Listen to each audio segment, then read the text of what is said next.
સમાચાર પ્રાપ્ત થઈ રહ્યા છે ખ્યાતિ હોસ્પિટલ કાંડને લઈને।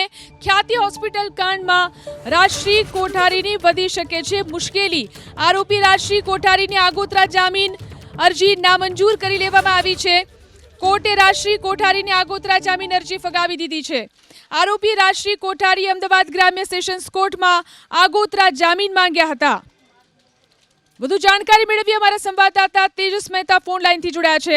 તેજસ, રાજશ્રી કોઠારીએ પણ જામીન માટે અરજી કરી હતી।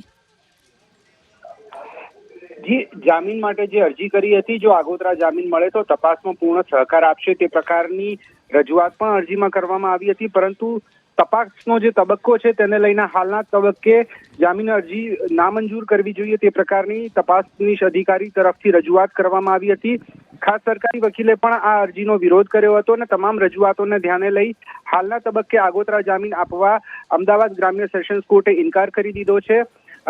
ખ્યાતિ હોસ્પિટલની અંદર રાજશ્રી કોઠારી પણ ડાયરેક્ટર છે અને જે પ્રમાણેની તેમની આ સમગ્ર કેસમાં ભૂમિકા છે તે અંગેની તમામ રજૂઆતોને ધ્યાને લઈને કોર્ટે આગોતરા જામીન હાલના તબક્કે નામંજૂર કર્યા છે।